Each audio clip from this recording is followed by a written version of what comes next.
আসসালামু আলাইকুম। গণঅভ্যুত্থানে ক্ষমতাচ্যুত শেখ হাসিনা যে ভারতের জন্য একটা গলার কাটা, সেটি পরিষ্কার। জয়সওয়াল, ভারতের পররাষ্ট্র দপ্তরের মুখপাত্র, তিনিও সঠিক প্রশ্নের উত্তর দিতে পারছেন না। তাদের এখন মূল চিন্তা শেখ হাসিনা কবে ভারত ছাড়বেন।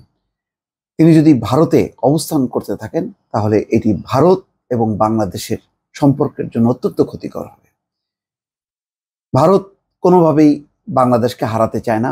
বাংলাদেশের সাথে যেই চমৎকার সম্পর্ক, সেই সম্পর্কটা যে কোনো মূল্যে ভারত তার স্বার্থে সেটি ধরে রাখতে চায় এবং দর কষাকষি অব্যাহত রাখতে চায়। তার অনেকগুলো প্রজেক্ট, অনেকগুলো লক্ষ্য সামনে আছে। সুতরাং শেখ হাসিনাকে তার দেশে রেখে ভারত যে এগোতে পারবে না, সেটা পরিষ্কার এবং অত্যন্ত বিব্রতকর অবস্থার মধ্যে আছে ভারত। অন্তত ভারতের যেই পররাষ্ট্র দপ্তরের মুখপাত্র জয়সওয়ালের বক্তব্য থেকে দর্শক সেটি পরিষ্কার হবে। দেখেন, আজকের প্রশ্নের জবাবে যা বলছেন তার মোদ্দা কথা হচ্ছে, শেখ হাসিনার গন্তব্য এখনো ভারতের অজানা। তার মানে হচ্ছে তিনি এই কথা বলছেন না যে শেখ হাসিনা চাইলে ভারতে থাকতে পারেন, এই কথা কিন্তু বলছেন না। বলছেন না এই কারণে যে ভারত চায় না, এটা হলো পরিষ্কার বার্তা। তো তাহলে কোথায়?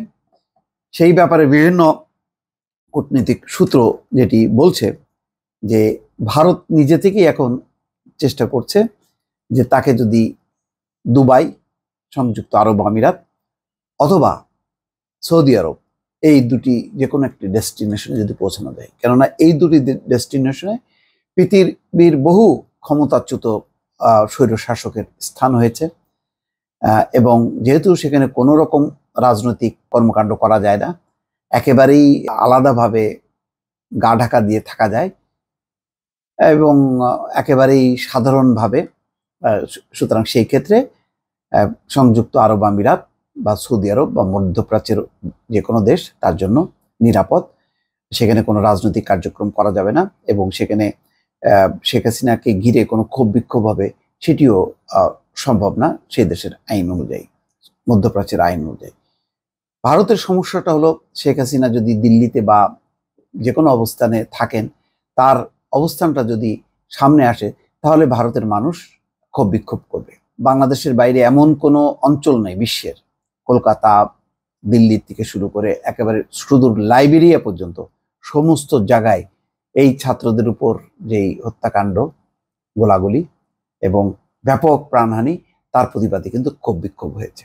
তো সুতরাং ভারতেও কিন্তু এই ক্ষোভ বিক্ষোভ হবে এবং পার্লামেন্টে যেই প্রশ্ন আসবে তার বিপরীতে সরকার বিব্রত হবে। সুতরাং এই একটা কারণেও, অর্থাৎ ভারত তার নিজের আভ্যন্তরীণ জবাবদিহিতার জায়গা থেকেও চায় না যে শেখ হাসিনা থাকুক। তো আজকে যেই বক্তব্যটা এসছে, এখানে খবরে বলা হচ্ছে যে পররাষ্ট্র মন্ত্রণালয়ের মুখপাত্র আজ বৃহস্পতিবার এ সংক্রান্ত প্রশ্নের জবাবে বলছেন যে তার পরিকল্পনা কি সেই বিষয়ে আমাদের কাছে কোনো খবর নেই, তিনি কি করবেন তাকেই ঠিক করতে হবে। পররাষ্ট্র মন্ত্রণালয়ের সাপ্তাহিক ব্রিফিংয়ে বাংলাদেশের আন্দোলন ও হাসিনার ভবিষ্যৎ নিয়ে মন্ত্রণালয়ের মুখপাত্র রণধীর জয়সওয়াল নানা প্রশ্নের উত্তর দেন। ডক্টর মোহাম্মদ ইউনূসের নেতৃত্বাধীন অন্তর্বর্তীকালীন সরকার গঠন হওয়ার প্রাক্কালে এই ব্রিফিংয়ে তিনি বলেন, ভারতের কাছে বাংলাদেশের জনগণের স্বার্থই প্রধান বিবেচ্য। অর্থাৎ এখন যেই সরকার জনগণকে রিপ্রেজেন্ট করেন তাদের সাথে সম্পর্কটা মূল, এটি তিনি বলতে চাচ্ছেন। ভারতের আশা কালক্ষেপণ না করে অতি দ্রুত এই প্রতিবেশী দেশের আইন শৃঙ্খলা পরিস্থিতির উন্নতি হবে, কারণ এই উন্নতির সাথে সংখ্যালঘুদের নিরাপত্তা এবং ভারতের যারা ওখানে অবস্থান করেন তাদের নিরাপত্তা জড়িত। জয়সওয়াল বলেন, দ্রুত পরিস্থিতি স্বাভাবিক হওয়া বাংলাদেশ তো বটেই, এই অঞ্চলের সবার জন্য মঙ্গল। এখন শেখ হাসিনা সম্পর্কে নানা বিষয় এড়িয়ে গেছে, তারপরেও বলা হচ্ছে যে কোটা আন্দোলন শুরু হওয়ার পর বাংলাদেশের পরিস্থিতি নিয়ে ভারত শুধু বলেছিল সে দেশে যা হচ্ছে তা তাদের আভ্যন্তরীণ বিষয়। সেই সঙ্গে আশা প্রকাশ করেছিল পরিস্থিতি দ্রুত স্বাভাবিক হবে এবং শান্তি ফিরে আসবে। পালাবদলের পর সাবেক প্রধানমন্ত্রী দেশত্যাগী গিয়ে হয়ে ভারতে পৌঁছান। পরের দিন পররাষ্ট্রমন্ত্রী ভারতীয় সংসদে বিবৃতি দেন। বিবৃতিতে মোটামুটি যা বলা হয়েছে তার বাইরে গুরুত্বপূর্ণ বহু প্রশ্নের জবাব এড়িয়ে যান তিনি।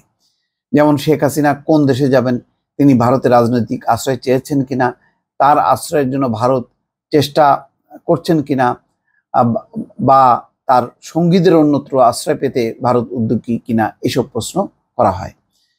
এক প্রশ্নের জবাবে বলেন, পররাষ্ট্রমন্ত্রীর বিবৃতির বাইরে তার কোনো বিশেষ কিছু বলার নেই। হাসিনার পরবর্তী পরিকল্পনা নিয়েও কিছু জানা নেই, সেই পরিকল্পনা তাকেই ঠিক করতে হবে। স্পষ্টত এই সন্ধিক্ষণে ভারত অতি সতর্ক, অর্থাৎ শেখ হাসিনাকে নিয়ে ভারত বিব্রত হতে চায় না। যদিও শেখ হাসিনা ক্ষমতায় থাকার কারণে উজাড় হস্তে ভারত যা যা চেয়েছে সবই দিয়েছে, কিন্তু রাজনীতি বড় নিষ্ঠুর, যখন ক্ষমতা থাকে না তখন তার দিকে ফিরত কেউ তাকায় না।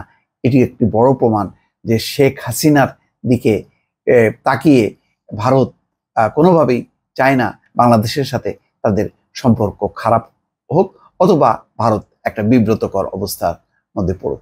সুতরাং শেষ পর্যন্ত যেটি বিভিন্ন আভাস সূত্র বলছে যে শেখ হাসিনা বিশ্বের পশ্চিমা দুনিয়াতে তো নয়ই, একমাত্র তার হয়তো ঠাঁই হতে পারে মধ্যপ্রাচ্য, এবং সেই ক্ষেত্রে দুবাই বা সৌদি আরব, এই দুটি দেশকে বিবেচনা করা হচ্ছে।